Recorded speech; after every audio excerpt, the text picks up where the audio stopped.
자, 우리 마태복음 마태 13장 5절 6절 또는 20절 21절 마태 270강의째입니다. 우리 네밭의 비유 중에서 두 번째 자갈밭에 떨어진 씨에 대해서 우리 함께 같이 봉독하도록 하겠습니다. 마태 13장 5절 6절 20절 21절입니다. 우리 같이 봉독합니다. 더러는 흙이 얇은 돌밭에 떨어짐에 흙이 깊지 아니하므로 곧 싹이 나오나 해가 돋은 후에 타져서 뿌리가 없으므로 말랐고, 돌밭에 뿌리었다라는 것은 말씀을 듣고 즉시 기쁨으로 받되 그 속에 뿌리가 없어 잠시 견디다가 말씀을 인하여 환난이나 핍박이 일어난 때는 곧 넘어지는 자요. 아멘.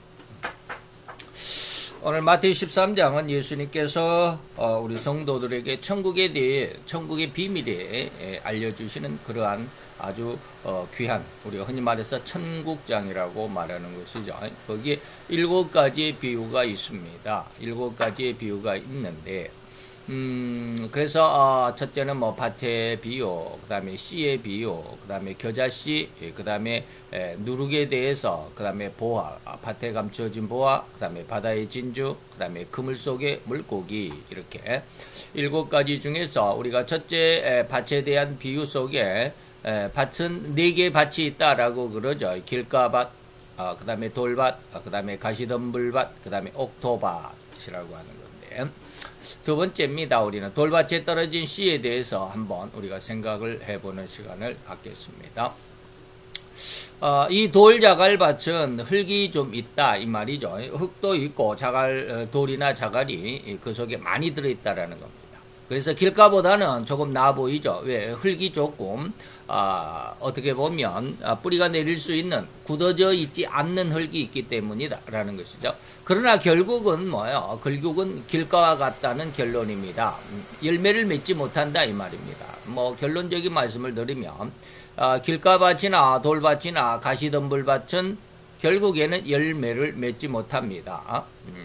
바로 이제 그러한 의미를 보면 결국은 길가와 같은 결론이기 때문에 똑같다라는 것입니다. 과정은 조금 틀릴지라도 종착역이 같다 이런 뜻이겠습니다.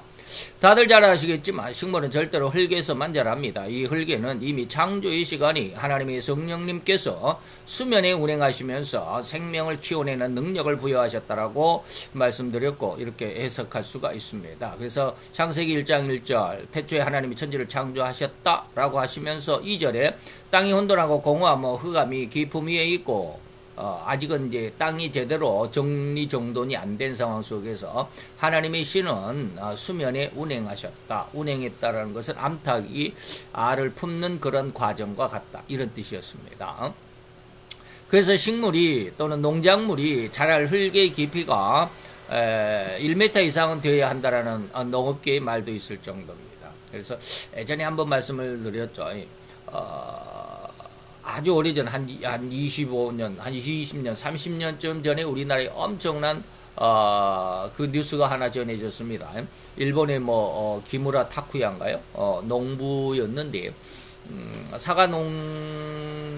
과수원, 사과 농사를 하는 사과 농장을 하는 그러한 아주 늙은 분이셨는데 아내가 아토피 이런 거 있죠. 도시에서 살지 못하는 그런 어떤 이상한 그 두드러기 알러지 반응 같은 게 있어가지고 시골로 가서 살자 해가지고 사과 농장을 하나 인수해서 거기서 사는데 농사가 잘 안 되죠.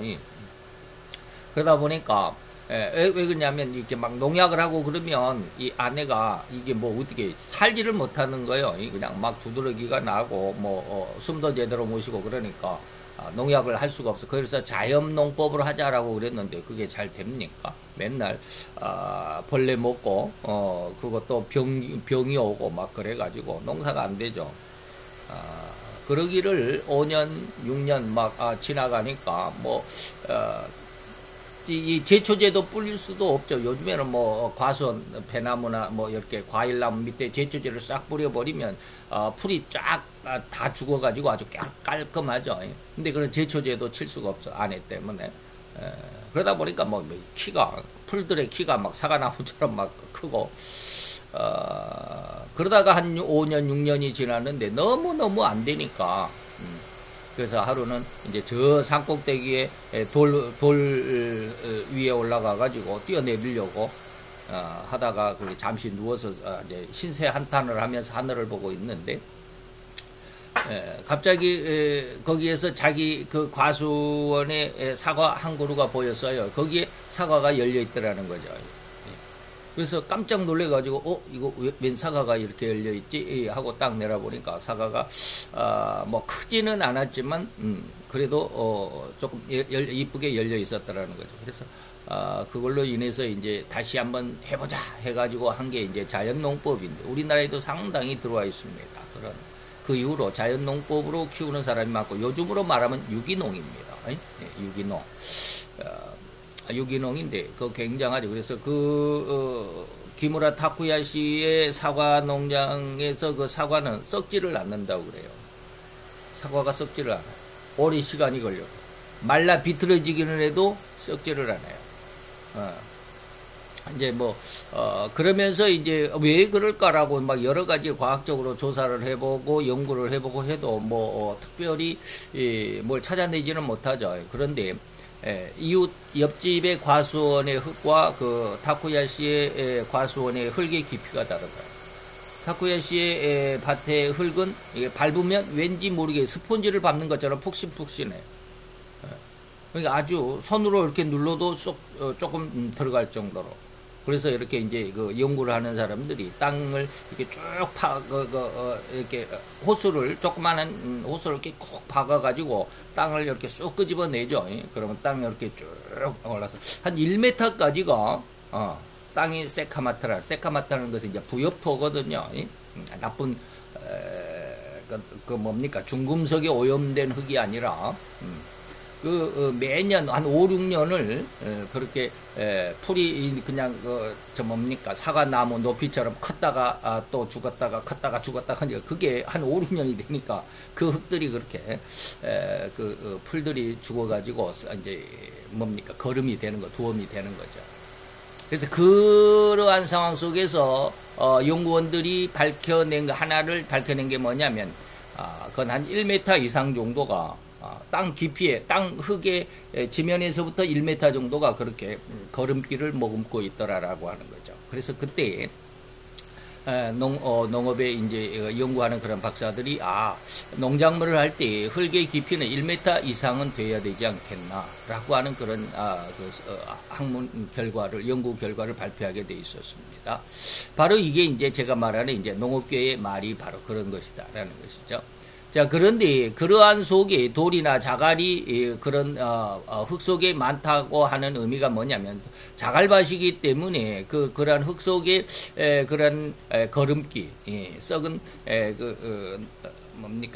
풀들이 썩어서 거름기가 되고 이 흙을 아주 기름지게 하는 그러한 것이 아니라 그 속에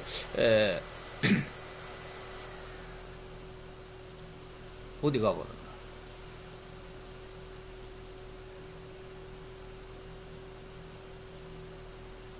어디가 그랬죠?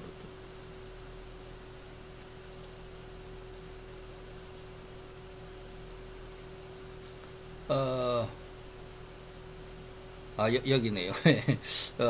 그런데 그 속에 돌이나 자갈이 밭에 많이 들어있다라는 게 이제 자갈밭입니다. 바로 이것이 결국에는 열매를 맺지 못하게 하는 근원이 된다라는 것입니다. 이러한 내용이 오늘 말씀의 주 핵심입니다. 자, 곧 이렇게 흙의 깊이가 1m 이상이 되어야 한다는 의미는 흙 속에, 다시 말하면 그 밭 속에 이러저러한 이물질, 곧 작물이나 식물이 자라지 못하도록 하게 하는 이른바 뿌리가 흙 속으로 더욱 깊이 내려가야 하는데 그러한 뿌리가 내려가는 그러한 길목을 차단하는 효과가 바로 이 이물질, 다시 말하면 돌이나 자갈 같은 것들이다 라고 하는 것입니다. 그래서 농부는 밭을 경작할 때 작물의 씨를 뿌리기 전에 먼저 열심히 흙 속에 이러저러한 장애물이나 방해물들을 제거하는데 중점을 둡니다. 다시 말하면 돌자갈들을 걸러내는 작업에 온 힘을 기울인다라고 하는 것이죠. 이것은 여러분들이 한번 쭉 읽고 지나가시기 바라고요. 자, 이렇게 돌자갈을 골라내는 작업을 우선하는 상황을 신자의 신앙에 적용해 본다면 이것은 어떤 의미냐면 신앙을 시작하면서 가장 먼저 우선시되는 뭐다? 회개다. 지난 시간에도 이제 회개의 중요성에 대해서 말씀을 드렸지만 바로 모든 신앙의 철칙이보다 회개가 가장 시발점이다 라고 하는 것입니다. 그래서 누가복음 6장 47, 49절에까지 가보면 집을 짓되 깊이 파고 주초를 반석 위에 놓은 사람이다 라고 했을 때 주초 깊이 파고 주초를 반석 위에 놓는다라는 것을 우리가 회개하는 것이다 라고 이렇게 비유를 말씀하신다라고 여러분들에게 해석을 해드렸습니다. 그래서 지난 시간에 정확한 아주 깊이 파고 주초를 반석에 놓는다는 의미를 제가 그 아파트 현장에서 파일을 박는 것과 그렇지 못하고 그저 그냥 네모 양철 깡통에다가 시멘트를 부어가지고 그걸로 벽을 쌓아 올리면 결국에는 무너지고 쓰러지더라라고 하는 것을 지난 시간에 이렇게 사진을 말씀을 해드렸습니다. 그래서 YTN 뉴스에서 대만의 17층 주상복합 건물이 무너진 그 상황을 뉴스를 전하는데 바로 거기에 벽 속에 이러한 양철통이 있더라라고. 철근 대신에 또한 대나무를 이렇게 친환경 건축법이다 해가지고 이러한 그 집을 짓는 뭐 큰 집이 아니라 이거는 개인적인 집이겠지만 말이죠. 자, 이러한 것은 온전한 기초를 튼튼히 하는 주초를 깊이 파는 그러한 모습은 아니더라라고 하는 걸 지난번에 말씀을 드렸습니다. 곧 이 회개의 상황이나 과정을 예수님의 제자 누가는 그의 기록에서 깊이 파고 주초를 반석 위에 놓은 사람이라고 표현을 했습니다. 여기서 땅을 깊이 판다라는 의미가 바로 회개라는 것이고 이 회개라는 것도 철저한 회개라는 것입니다. 이 철저한 회개라는 의미가 무엇인지는 계속해서 여러분들에게 말씀을 드리도록 하는 기회가 많이 있을 것입니다. 그런데 대충 이제 후반부에서도 여러분들에게 말씀을 드리지만 지난 한 주간 동안 제가 하나님 앞에 너무나도 많은 그런 질책을 받았고 참 많이 두렵습니다. 그런 내용들이 어떤 것인지를 계속해서 말씀을 드리도록 할 것입니다. 자, 그런데 이렇듯 농작물을 파종하기 이전에 먼저 돌자갈을 골라내는 이 땅고르기 작업을 하지 않는 농부의 작황은 어떨까요? 여러분들이 상상을 잘 해보시면 수확이 별로 기대만큼 나오지 않겠다라는 것이죠. 곧 이런 땅고르기 작업을 하지 않으면 곧 신자가 회개하지 않는 날은 않았다는 그런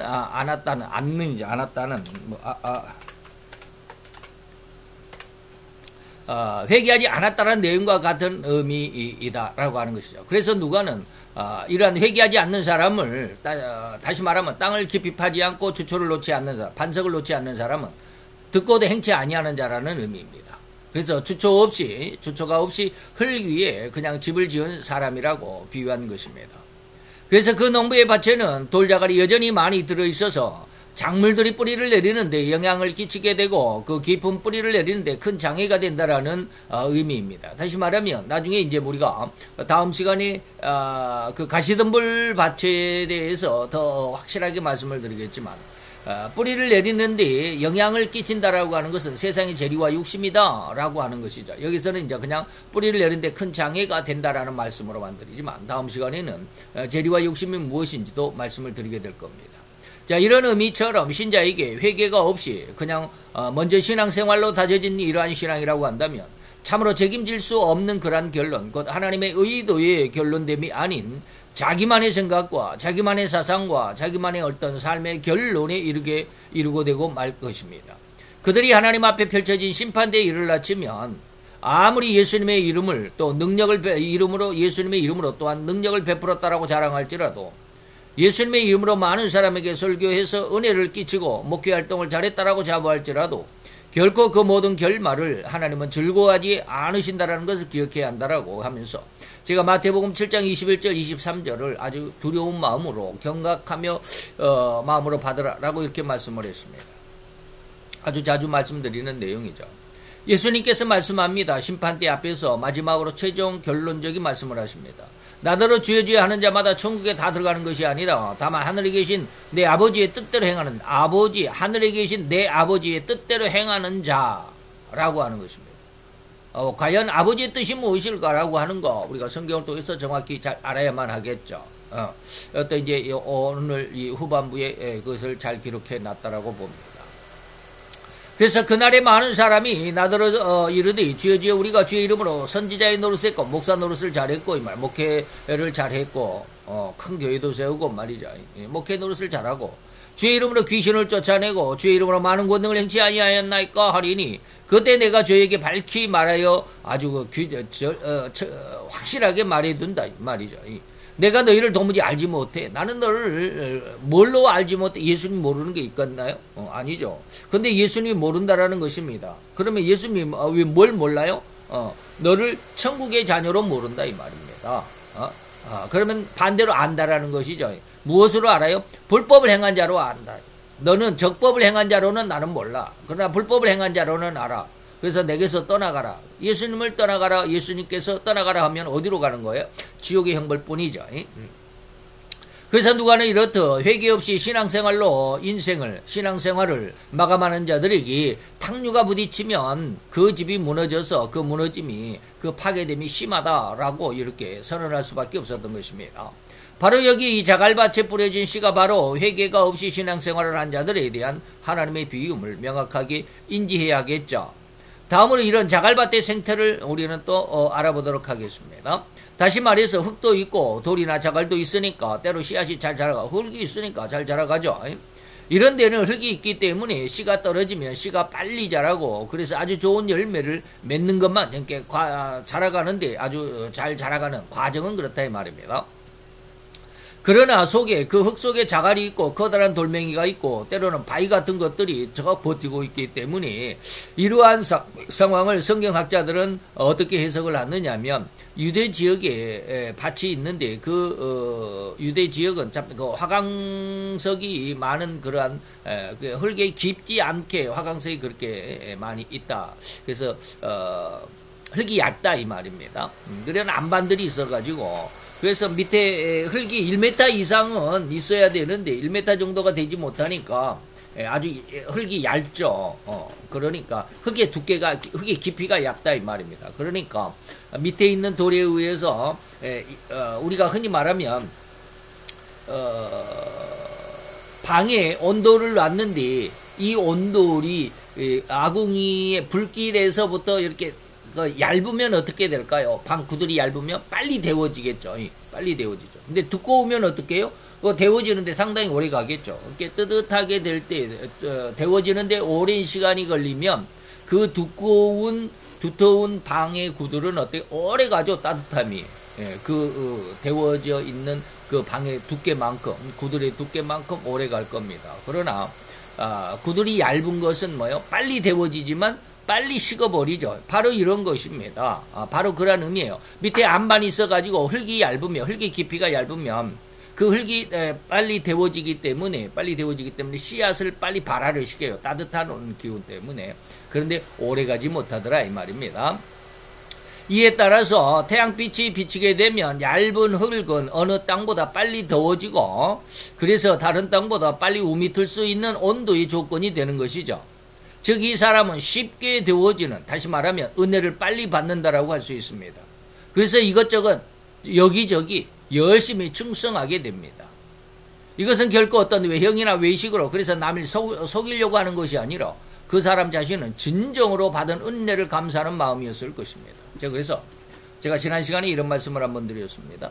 하나님께서 어떤 사람에게 모든 사람이 신앙이 있는데 10점, 20점, 계속해서 100점짜리가 있다라고 그랬는데, 하나님은 10점짜리 신앙을 가진 사람에게 어떻게 응답하신다? 10점만 응답을 하십니다.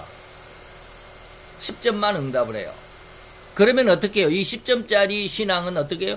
자기가 받은 그 10점의 은혜가 완전 모든 것의 100%입니다. 제가 지난 시간에 그 스바라지 목사님 인도에 스바라지 목사님의 설교를 듣는 중에 예화를 하나 하는데 이런 게 있어요. 어느 날 그 목사님에게 인도의 그 스바라지 목사님에게 어떤 여인이 찾아와가지고 기도를 부탁했다. 자기 아들이 병에 걸렸는데 기도를 부탁을 했답니다. 우리 아들을 위해서 이제 병원에 가서 수술을 해야 되는데 수술 잘 되도록 좀 목사님 기도해 주세요라고 해서 기도를 하려고 그러는데 하나님이 그러시더래요. 이 여인에게 기도를 해주되 너는 지금 병원에 가서 의사에게 수술을 받아라. 이 아이를 빨리 병원에 데리고 가서 수술을 받도록 해라. 그러면 예수님께서 함께 가셔서 그 의사의 손을 통해서 이 아이를 낫게 해주겠다. 그래서 이 아이는 분명히 병이 낫는다라고 기도를 해줘라. 라고 해서 기도를 해줬답니다. 그렇게 예수님이 이렇게 말씀하셨습니다라고 기도를 해줬더니 이 엄마가 펑펑 울더라는 거예요. 예. 그래서 뭐 하나님이 이렇게 아들을 고쳐준다고 그래서 고맙고 감사해서 우나 그랬더니 나중에 다 울고 나서 하는 말이 자기는 하나님에 대해서 믿음이 없다는 거예요. 예. 하나님에 대해서 믿음이 없는데 자기는 분명히 병원에 가서 수술을 받아야 하나님이 내 아들을 고쳐줄 것이라는 믿음은 없어요. 그런데 병원에 가서 수술을 받아야 하겠다라는 그런 마음만입니다. 그런데 자기는 또 교회를 다니기 때문에 이 목사님에게 가서 말하면 목사님이 전부 수술하는 것보다도 하나님 앞에 말씀으로 믿음을 그리고 또 기도로 믿음을 갖고 기도해라. 여기저기 몇 사람 교회 그리고 목사님에게 가도 다 똑같이 그렇게 말씀하더라고요. 근데 그게 믿음으로 와닿지를 않는 거예요. 나는 병원에 가야 되겠다. 그리고 마지막으로 이제 이스바라지 목사님에게 기도받고 이제 다음 주면은 병원에 가서 수술을 받아야 되겠다고 그랬대요. 근데 스바라지 목사님 이상하잖아요. 아니 하나님이 고쳐주시려면 다 기도해가지고 쫙 낫게 해주겠다고 그렇게 응답을 해주시지. 왜 병원에 가서 수술을 받아라? 그러면 내가 거기 함께 가서 그 수술한 의사의 손길 그 기술에 의해서 내가 이 아이를 살려주겠다. 왜 그렇게 응답하셨을까? 믿음으로 믿고 기도하면 나서 낫게 해줄 거야라고 그렇게 그렇게 하나님 응답을 해주셨으면 기분이라도 좋을 거 아니에요. 근데 하나님은 그렇지 않았어요.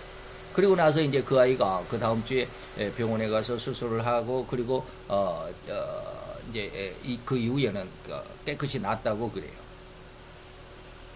근데 이제 의문스럽잖아요. 이 스바라지 목사님이 왜 하나님 그렇게 응답하셨습니까? 왜 하나님 그렇게 하셨습니까? 믿음으로 고쳐주시면 기도한 대로 고쳐주시면 참 좋았을 텐데 왜 하나님 그렇게 하셨습니까? 근데 하나님의 대답이 제가 늘 말씀하신 10점짜리에게는 10점아치만 응답을 하셨는데 그 10점짜리 10점짜리 신앙인은 10점밖에 응답을 안 받았지만 그거는 자기의 100%예요. 모든 것을 받은 거예요. 그거와 똑같아요. 그래 하나님이 나중에 계속 하나님 그것에 대해서 물어보니까 하나님이 그렇게 대답하시더래요. 이 여인의 믿음은 그것뿐이야. 이 여인은 예수님에게 기도해서 낫겠다라는 믿음이 아니야. 아직 거기까지 성장을 안 했어. 이 여인의 믿음은 그냥 병원에 가서 의사에게 수술을 받아야 낫는다라는 그 믿음이야. 그러니까 내가 거기까지 그것만 응답을 해주는 거야. 라고 예수님이 그렇게 응답을 하셨다고 그래요.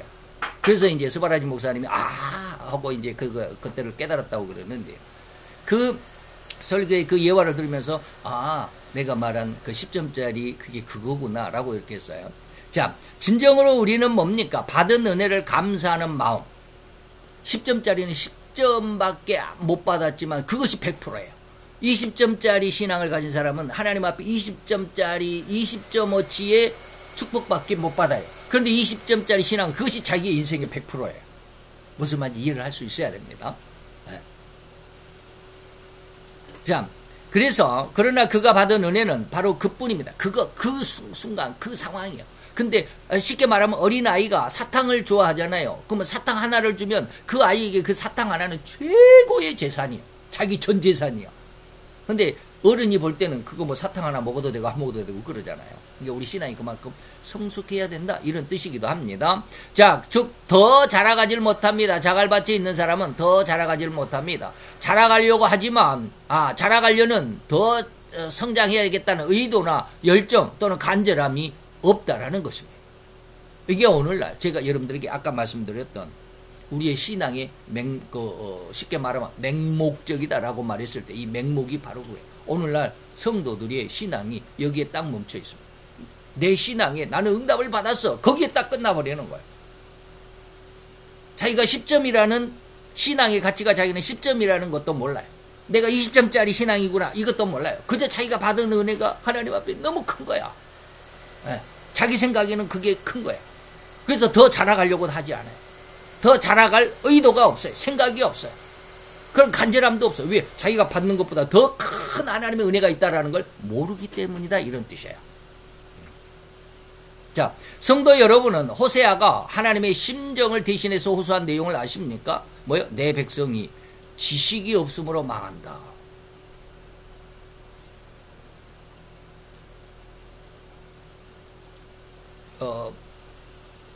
제가 지난 주간에 하나님이 이 말씀을 하셨어요.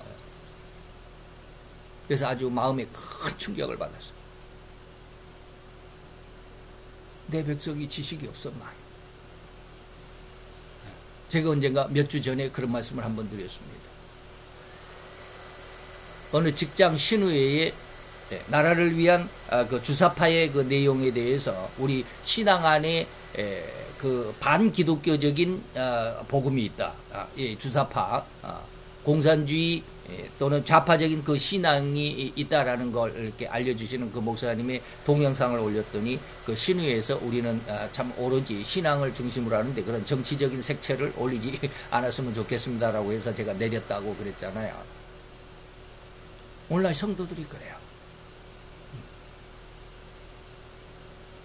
하나님을 아는 지식을 다 얻고자, 더 하나님을 알고자, 더 하나님 앞에 하나님의 뜻이 무엇인지를 다 고민해보고자 이러한 수고와 노력이 없어요. 다시 말하면 하나님을 알고자 하는 지식이 없다 이 말이에요. 그런 내용이에요. 자, 하나님은 왜 어떤 의도로 갑자기 하나님의 백성들을 향해서 이런 안타까움의 호소를 하셨겠습니까? 지식이 없다라는 말이 도대체 무슨 의미겠느냐 이 말이에요.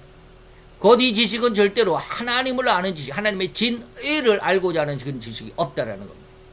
곧 하나님을 알고자 하나님의 진의를 궁금해하고 배고픈 자가 밥을 찾는 것처럼 알고자 깨닫고자 안다라는 그런 마음이나 행태가 전혀 없다라는 말입니다. 단지 주일날 예배에 참석함으로 인해서 신자의 도리라고만 생각하는 것. 주일날 예배, 주일 성수하는 게 신자의 도리야. 그래서 예배가 끝나면 그냥 그것으로 그 예배 드리는 그것으로 모든 신앙생활을 완수했다고 생각하는 것처럼 저는 그렇게 오늘날 신자들을 봅니다. 제가 틀렸을까? 아마 이런 저의 진단은 절대로 틀리지도 과한 진단이라고 할 수도 없는 아주 정확한 진단일 것이라고 저는 생각합니다. 예배 외에는 더는 성경에 관해 알고자 하는 간절한 마음이 없더라 이 말이에요. 그래서 지식이 없을 마음. 하나님의 뜻이 무엇인지를 몰라. 그저 그냥 내가 열심히 주일 성수하고 주일날 막 축복을 받았느니 축복을 받아라 이렇게 하면 하나님을 잘 섬겨라 뭐 그러면은 너희들이 이 세상에서 영원히 축복된 삶을 살 거야 이런 생각만 하고 있어. 나라가 지금 어떻게 어떠한 위기와 어떠한 경각간에 달려 있는지도 몰라.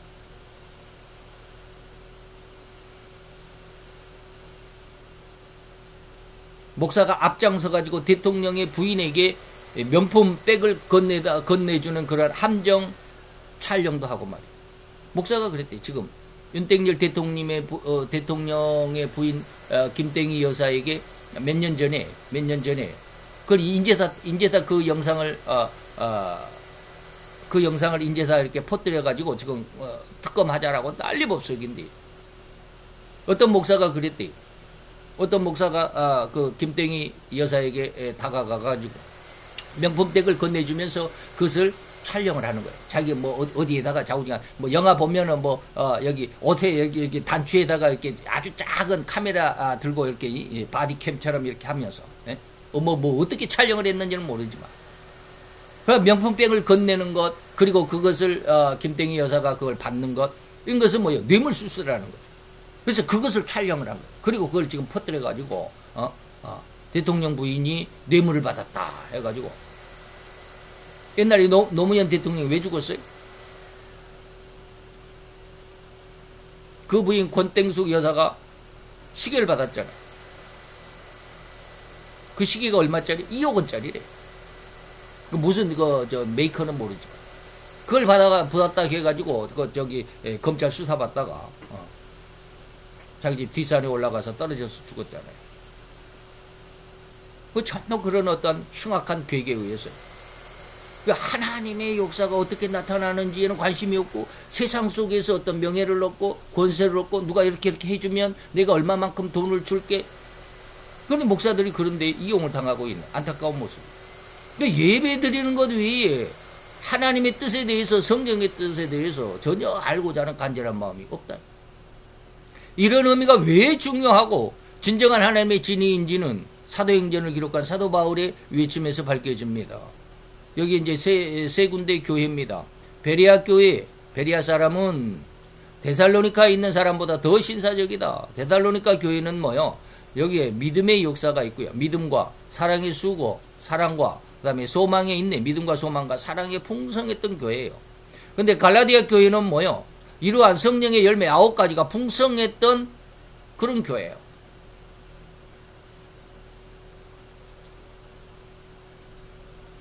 때로는 고린도 교회라고도 그러기도 하고 갈라디아서에 있는 이러한 9가지의 성령의 열매를 맺는 교회가 고린도 교회다라고 그러기도 한데 갈라디아 교회나 고린도 교회나 이 교회 9가지 성령의 열매를 풍성하게 맺힌 갈라디아 고린도 교회보다도 더 훌륭한 교회가 데살로니가 교회예요. 그 중에 제일은 뭐요? 믿음과 소망과 사랑이 제일 크다라고 그랬잖아요. 그 중에서도. 그 중에 제일은 사랑이라고 그래요. 근데 베레아 교회는 여기서 이런 갈라디아 교회나 고린도 교회보다도 더 훌륭한 교회가 데살로니가 교회인데 데살로니가 교회보다도 뭐요? 더 신사적이다. 왜요? 그들은 날마다 성경을 상고한 사람이에요. 그 데살로니가 교회는 다른 성령의 9가지 열매를 풍성하게 맺고 있었던 갈라디아 교회의 은혜보다도 더 큰 믿음과 소망과 사랑의 열매가 풍성했던 교회라고 사도 바울은 칭찬하고 있습니다. 그런데 그런 데살로니가 교회보다도 더 큰 칭찬을 들을 수 있는 교회가 바로 사도행전에서 기록된 베레아 교회였던 것입니다. 하나님은 이 베레아 교회를 더 신사적인 교회라고 증명했습니다. 그 성령의 9가지 열매보다도 더욱 귀한 믿음과 소망과 사랑이 있는데 그 중에서도 믿음과 소망과 사랑보다 더 큰 은혜는 뭐요? 바로 하나님의 말씀을 사랑하고 말씀을 중심한 신앙생활이라고 하시는 것이 그것이 하나님의 진의도라는 겁니다. 곧 하나님의 큰 사랑을 받고자 원하는 신자라고 생각하고 기대한다면 절대로 하나님의 말씀을 더 많이 읽어야 하고 공부해야만 하고 그래서 하나님의 말씀의 풍성한 지식과 은혜를 얻는 자로 성장해야만 하는 겁니다. 이게 바로 하나님이 말씀하신 호세아에게 말씀하신 지식을 얻는 겁니다. 하나님의 진리를 모르기 때문에 너희가 망해가는 거야. 세상이 이리저리 속고 사는 거야. 이것이 하나님을 아는 지식의 근본입니다. 그런데 수없이 많은 하나님의 백성이라고 하는 신자들은 그저 예배를 드림으로 마치 모든 신앙생활을 완수한 것처럼 살고 있다는 말입니다. 이런 의도와 의미를 비유한 말씀이 호세아 내 백성이 지식이 없어 망한다라고 하신 말씀입니다. 바로 이것은 흙이 깊지 않은 자갈밭과 같은 지식이 없다라는 말은 돌자갈밭과 같은 그런 심성이다 이런 뜻입니다. 그래서 흙이 깊지 아니하므로 빨리 자라기는 하지만 또 뿌리도 금세 나오기는 하지만 그러나 흙이 얇음으로 그 뿌리가 더 깊은 데로 내려가지 못하는 것이죠. 이게 흙이 얇으니까 금세 다 내려가 버리는 그 이상으로는 더 뿌리를 깊게 내릴 수가 없습니다. 우리 옛말에 뭐가 있습니까? 뿌리 깊은 나무가 바람에 꺾이지 바람에 아니멜세 바람에 날리지 않는다 꺾이지 않는다 라는 말은 그런 시조도 있죠. 그러나 흙 안에 만약에 자갈이나 돌이 많이 들어있어가지고 뿌리를 내리기에는 깊이가 깊지 않고 얇기 때문에 태양이 조금만 강력하게 내리쬐면 그 얇은 흙은 금세 뜨거워져가지고 그 씨앗은 뿌리가 깊지 아니하므로 데워진 높은 온도의 흙으로 인해서 금세 탈 수도 있고 말라 죽을 수밖에 없습니다. 그래서 이러한 신자의 심성은 하나님의 말씀도 참 좋아한다라고 할 수 있습니다. 그리고 좋다 정말로 하나님의 말씀이 기쁘다 오늘 정말 큰 은혜를 받았다라고 탄성하고 하나님 앞에 감사할 수 있는 그런 사람입니다.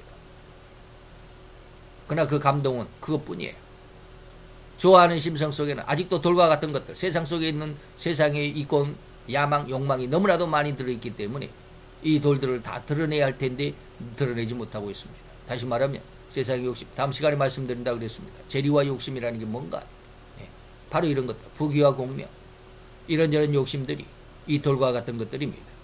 그래서 성경을 들을 때는 얼마나 기쁘고 즐겁게 받아들이나, 이런 세상의 것들이 내게 부딪힐 때 이것들이 먼저 앞장서게 되니까 결국은 천국의 열매를 맺지 못한다는 겁니다. 그래서 이러한 것은 세례요한 앞에 헤롯 왕과 같습니다. 마가복음 6장입니다. 헤롯이 자기 동생 빌립 왕이 부인 왕비였던 헤로디아를 뺏어다가 자기 아내를 삼았죠.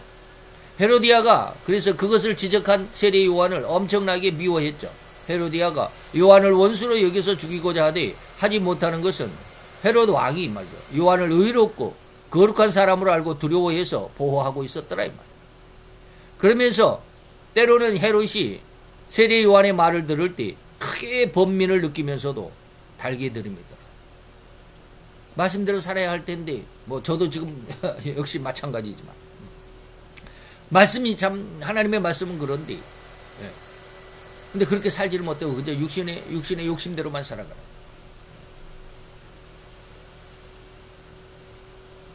아직 초신자의 경우에 그 신앙의 깊은 은혜를 체험하고 신앙의 성장을 이루지 못한 이러한 상황에서의 그러한 상태라면 거의 이러한 수준이다, 이런 상황이다 라고 해야만 할 것입니다.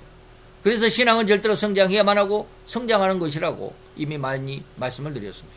그 살아있는 신앙을 받았다라고 한다면 진실로 그 신자의 신앙은 절대로 성장하기를 멈추지 않을 것이고, 살아있는 우리의 아기가 성장을 멈추지 않고 날마다 성장하고 자라가는 것처럼 우리의 신앙은 성장해야 합니다.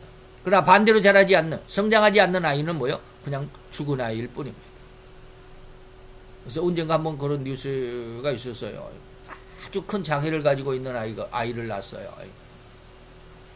근데 이 아이는 뭡니까? 장애를 가지고 있다 할지라도 시간이 가면 성장하잖아요. 몸은 점점 커가잖아요. 그러니까 이 엄마가 가만히 생각을 해보니까 아이가 점점 자라갈수록, 시간이 갈수록 자라가는데 더 커지면 이 아이를 엄마가 어떻게 제어를 못하죠. 몸체 덩치가 크면 엄마도 힘이 붙이잖아요. 그래서 병원에 가서 상담을 하고 의사 선생님과 함께 그냥 막 고민하면서 상담을 하다가 어떤 하나의 조치를 단행을 했습니다. 그게 뭐냐면 아이를 더 이상 자라지 않도록 하는 주사를 놨어요. 그런 주사를 이제 계속 이제 정기적으로 맞도록 했어요. 이게 아기는 자라지 않아요. 시간은 가는데 아기는 자라지 않아요. 그래서 그것이 어떻게 알려져가지고 또 시민단체에서는 또 난리법석이었죠. 인권 침해라고. 어떻게 됐는지 잘 모르겠지만, 결과는 잘 모르겠지만 좌우지간 그러한 일도 있어요. 성장하지 않는 아이는 죽은 아이. 신자는 절대로 여기서 예로 들인 이 살아있는 신앙을 성장해야만 한다라고 하는 이 의미를 잊어서는 안 됩니다.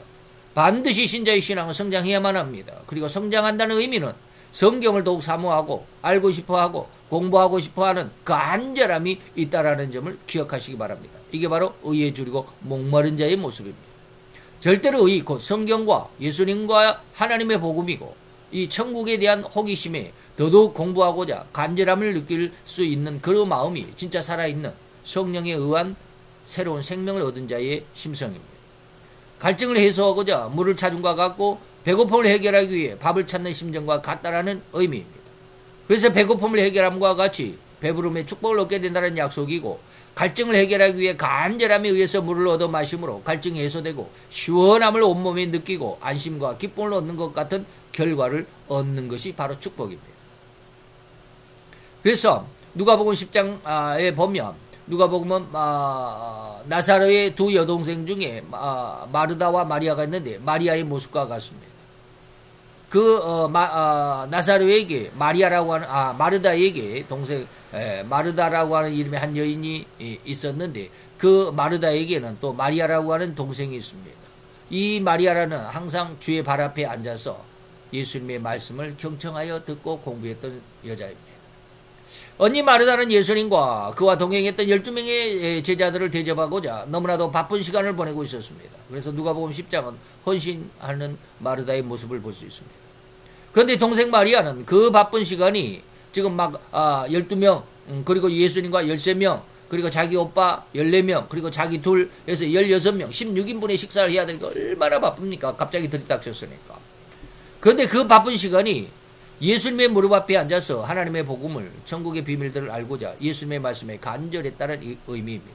베레아 교회의 말씀을 사모하는 사람들처럼.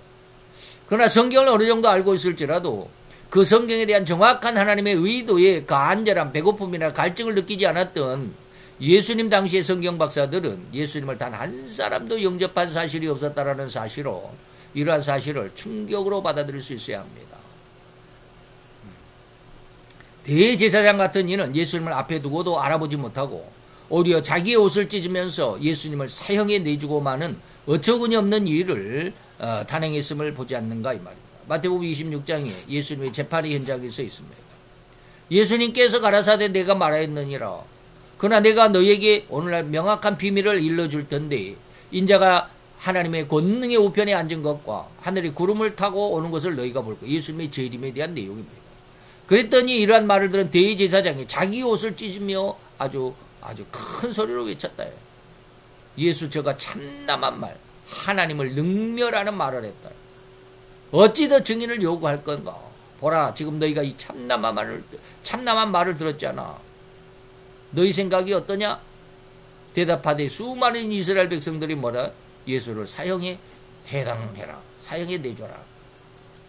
이에 대제사장이 예수의 얼굴에 침을 뱉으며 주먹으로 치고 헐군 손바닥으로 때리며 이러한 엄청난 일을 저지른 겁니다. 이렇게 신자의 마음속에 돌자각과 같은 마귀의 유혹, 곧 세상 욕심과 야망과 세상 권세와 그 영광을 사모하는 마음이 그대로 들어있다라고 한다면 예수님 당시 대제사장만이 그렇게 하나님의 뜻에 반대하는 일을 행하는 것이 아니라 오늘날 우리 신자들조차도 명백하게 일어날 수밖에 없는 이러한 현 사실을 우리는 경각심을 가져야만 할 것입니다. 그래서 오늘날 좌파 목사, 신신학이라고 자유신학이라고 하는 이러한 곳의 목사들이 바로 하나님을 거역하고 반대하고 북한의 김일성이를 찬양하고 찬동하고 거기 올라가서 함께 만세를 부르고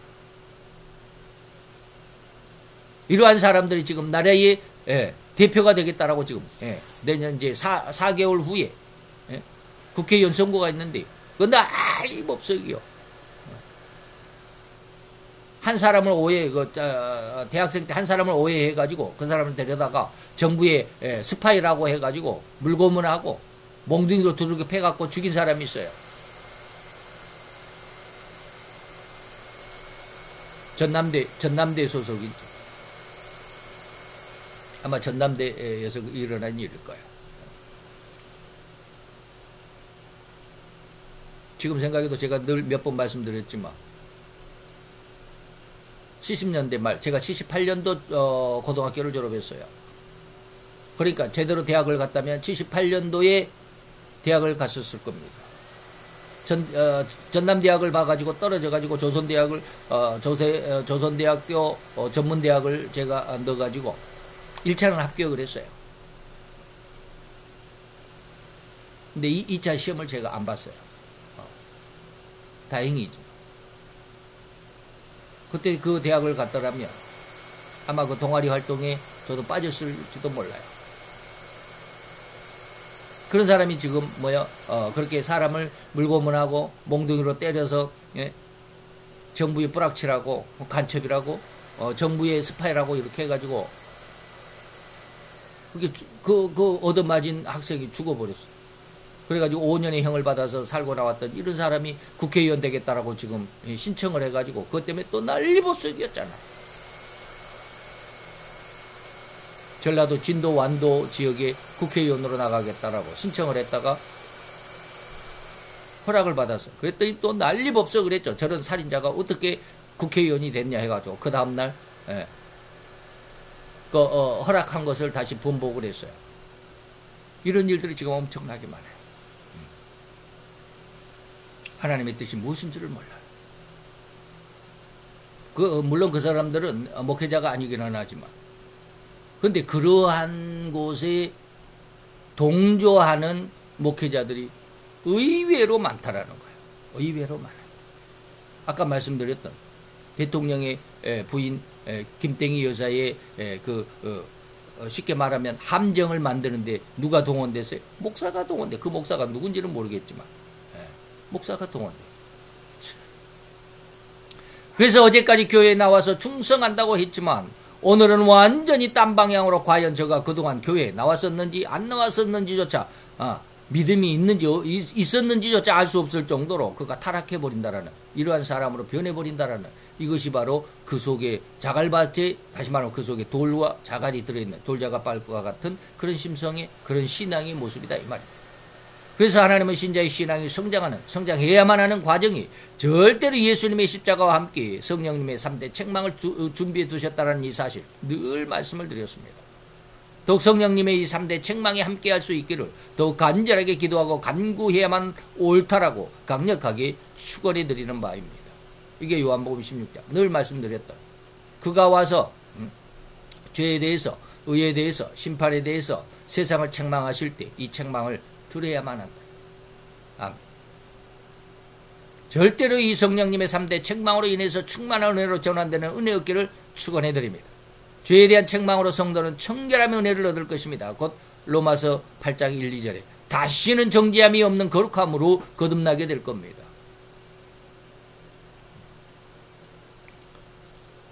저는 하나님의 아직은 예언을 받을 만한 그러한 신앙의 성장에 있지 않습니다. 그래서 하나님을 만나지도 못하고 가끔 하나님이 음성을 들려주시기는 하지만 말씀은 하시지만 하나님의 모습을 본 적은 없어요. 근데 그 인도의 스바라지 목사님은 뭐 예수님을 보고 뭐 천사를 보고 막 그런다고 그러잖아요. 그래서 내년에 우리나라에 국회의원 총선거가 있는데 과연 이 나라가 앞으로 5년 동안 앞으로 저도 대선이 있을 거니까 3년 후에는 이 나라가 5년 동안 하나님 앞에 유예기간 잠시 내가 너희들 징계하는 걸 내가 멈춰줄게 하는 유예기간이 5년에서 이제 2년이 거의 다 지나가지만 내년 5월이 이제 2년이 딱 되죠. 그러니까 뭐 1년 뭐 8개월 정도 지났는데 9개월 7개월 8개월 지났죠. 근데 갑자기 그러면 그 다음 해에 그 다음 이제 윤석열 대통령 다음에 누가 될 건가? 이게 이땡명이가 되면 큰일 날 것 같아요. 갑자기 그런 생각이 들어가지고 기도하면서 마음을 졸였어요. 그래서 나는 이제 하나님의 뜻을 받지를 못하니까 스바라지 목사님 혹시 뭘 또 받은 게 있나 하고 이렇게 한번 몇 개 찾아봤어요. 근데 뭐 이것저것 뭐 직접 뭐 이것저것 말씀하신 것은 없어요. 근데 하나가 제 마음을 아주 심각하게 충격을 줬어요. 설교하면서 23년 올 6월 달인가 우리나라에 와서 뭐 무슨 집회를 했더라고요. 근데 그때 그렇게 말씀하셔요. 너희들이 기도하지 않으면 지난번처럼 사악한 자가 이 나라의 대통령으로 다음에 들었을 거예요. 그 말 듣고 제가 깜짝 놀랐어요. 그럼 이땡명이가 대통령이 된다라는 거야? 큰일 났죠. 근데 그런 말씀 하시면서 하나님이 그런 말씀을 하셨는데 이것을 자기가 했던 것 같아서 자기의 설교 일지를 보니까 6년 전에 했더라는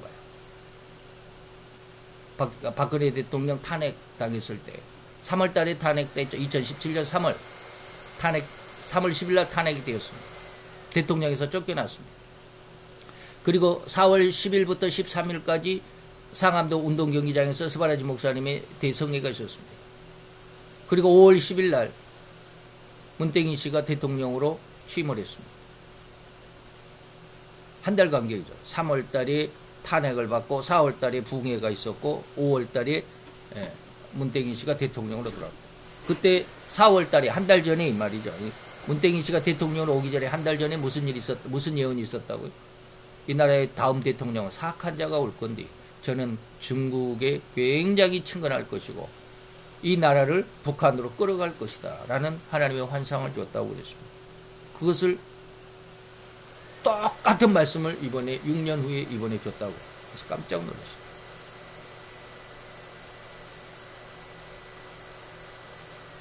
그래서 이제 저도 이제 마음 답답하고 이제 기도하면서 제대로 기도도 못하지만 근무하면서 그냥 나름대로 기도를 하면서 답답한데 갑자기 느낌이 뭐요?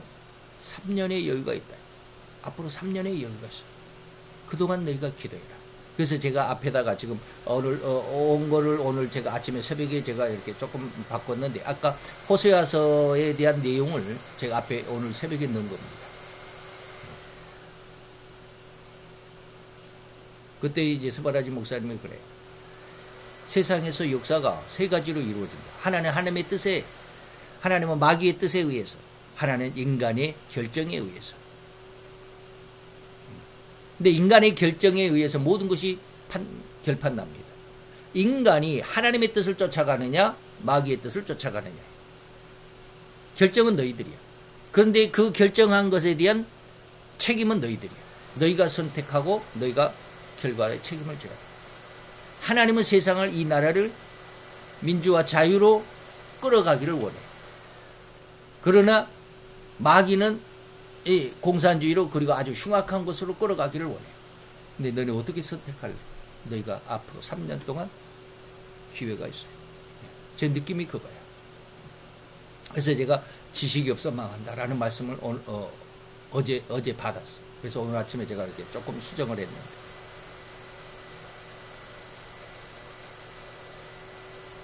우리 로마서 8장 1, 2절입니다. 하나님의 성령의 생명의 법이 죄와 사망의 법에서 너를 해방했다.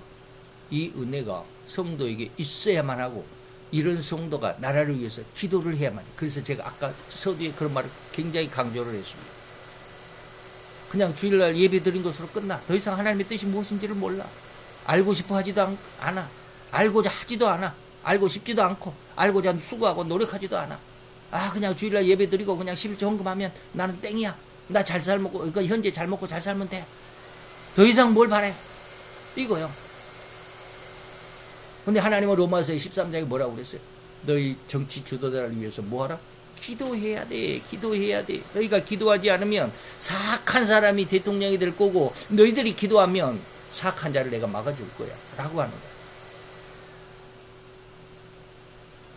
우리는 성도가 청결함의 은혜를 받아야 합니다. 무엇에 대해서? 죄에 대한 책망을 받음으로 인해서. 그 마음으로 하나님 앞에 기도해야 돼. 그 다음에 의에 대한 책망은 하나님의 진의를 아는 겁니다. 의에 대한 책망으로 성도는 진리의 깊은 곳, 하나님의 진리, 진의, 하나님을 아는 지식으로 인도함을 받게 됩니다. 이 은혜로 인해서 성경과 하나님의 진의에 더욱 가까이 나아갈 수가 있고 하나님과 더욱 긴밀한 교제가 가능한 신앙으로 성장하게 될 겁니다. 그래서 진리의 성령이 오시면 너희를 진리 가운데로 인도할 것이라고 요한복음 16장 사도 요한은 분명하게 말합니다. 그러면서 너희가 장래일을 너희가 알게 될 거야.